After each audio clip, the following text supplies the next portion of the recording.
Sveiki, skubukai patrukdė jūs. Sveiki. Marius ir Eglė, šiandieną norėtume su jumis pašnekėti apie plaučių emboliją. Tikiuosi daug žinote, bet taip pat tikiuosi, kad daug ką naujo sužinosite ir šiandieną. Taigi, Eglė, iš tikrųjų, aš norėčiau tavęs paklausti kelių klausimų. Turėjau tokią situaciją priėmimo skyriuje. Atvyko pacientas 77 metų, atkosėjo krauju, jautė dusulį, gyvybiniai parametrai nieko ypatingo iš tikrųjų nebuvo. Taip pat mėgo parūkyti, visas kitas kaip onkologinės plaučių embolija jis neigė. Ir man kilo klausimų, kasgi jam galėtų sąlygoti tą atkosėjimą krauju, dusulį. Kaip tu manai, kas galėjo tą padaryti? Daug kas galėjo tą padaryti. Daug kas galėjo padaryti, velnias. Aš irgi taip galvojau, tai kilo mintis plaučių vėžys, tuberkuliozė, trauma, embolija galų gale. Jo, ir čia kai prisėdime šią gražią dieną ir laukiam pacientų atvykstančių į infekcinių ligų kliniką ir jie taip pat gali atvykti su kraujo atkosėjimu ir dusuliu. Aš turėjau tokį pacientą šią naktį ir kaip ir Marius minėjo, tai pirmiausia, ką mes čia galim padaryti, tiek klinikų priėmime, tiek infekcinių, tai padaryti plaučių nuotrauką. Ok, tai plaučių nuotrauką atliekam, mes galime joje pamatyti akivaizdžius onkologinio proceso požymius, tuberkuliozės, traumas, ar ne? Taip. Tai rentgenas mums būtų toks vienas iš tokių labai greitai atliekamų ir greitai vertinamų tyrimų, ar ne? Pigus, paprastas, greitas tyrimas. Bet iš tikrųjų mes sutinkam problemą su plaučių embolija. Taip. Kaip ją mes galime atmesti? Mes visi žinom, kad DDMR, kompiuterinė tomografija, scintigrafija, kas šiuo atveju pas mus yra tikrai sudėtingai prieinama. Scintigrafija yra neįmanoma. Tai mes žinome, kad DDMR ir kompiuterinė tomografija yra atliekami plaučių embolijos diagnozijai patvirtinti arba atmesti. Bet kaip tą reikia ir kada tą reikia daryti? Gal galėtume, Eglė, truputėlį papasakoti? Taip, mielai. Pirmiausia, mes įsivertinam pacientą pagal Wells kriterijus ir nustatom, ar jam yra maža plaučių embolijos rizika, ar yra didelė rizika. Tas skirtumas tarp mažos ir didelės tai yra 4 balai. Mažiau 4 balų yra maža rizika, lygų ir daugiau tai yra lygų ir daugiau 4 balai tai yra didelė rizika plaučių embolijos. Okay, dabar pabandykim prisiminti mūsų klinikinę situaciją. Tai buvo 77 metų vyras, kurio gyvybiniai parametrai nieko ypatingo. Vadinasi, SSD buvo mažiau negu 100 ir atkosėjo krauju. Taip. Tai jam, ir mes tikrai nedėsim galvos, kad jam yra plaučių embolija. Tikrai. Tai nebuvo pagrindinė diagnozė, kuri mums pirmiausia šovė į galvą. Tai jis tokiu atveju turi 1 balą.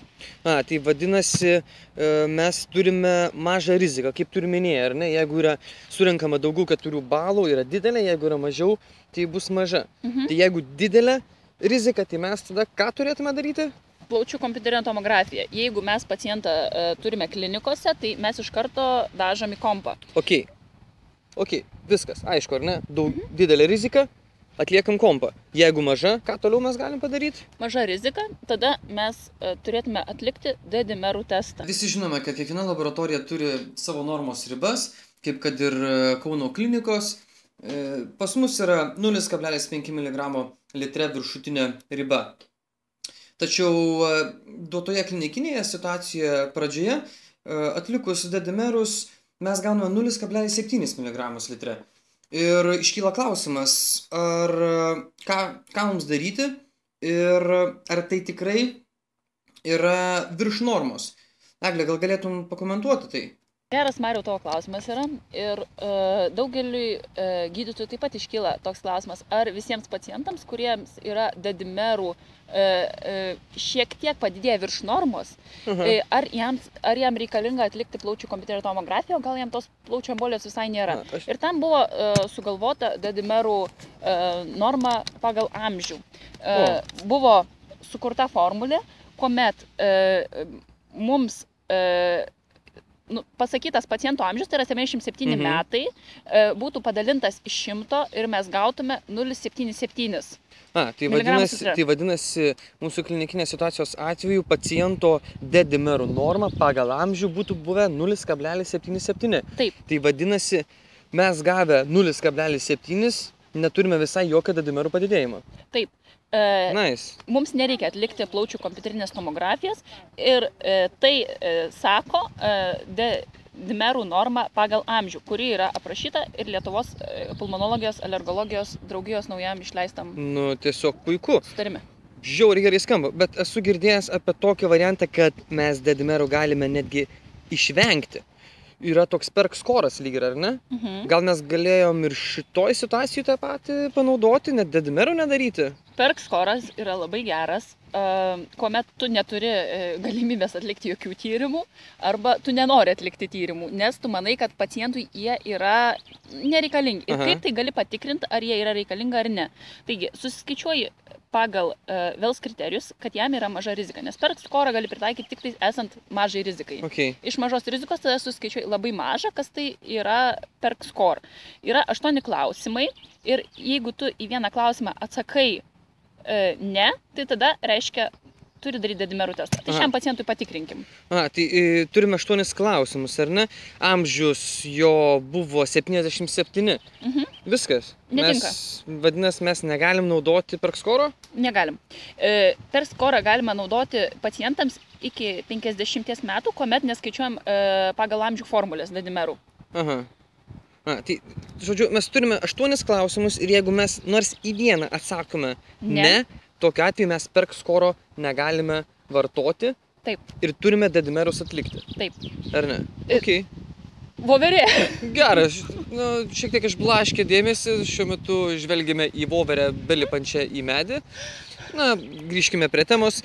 Taigi, perk skoras, ar ne? 8 klausimai, nors vienas ne. Ir mes turime atlikti dedimerą. Turime klinikinę situaciją, ar ne? Atvykus pacientui mes įtarėme plaučių emboliją.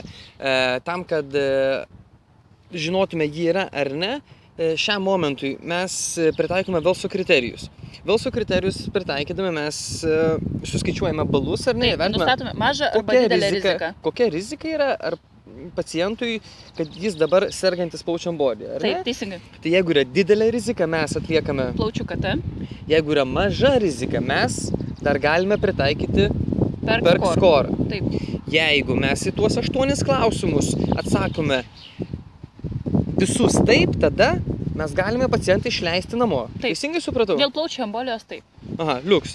O jeigu mes į nors vieną klausimą atsakome ne, tokiu atveju mes jau perk skorą dėka darom dedimerus. Liuks, atrodo, netgi man pačiam aišku pasidarė. Ačiū tau, Eglė. Ir tikiuosi jums taip pat aišku pasidarė kaip ir man. Ir taipogi norime palinkėti jums, naudokite Wellso kriterijus.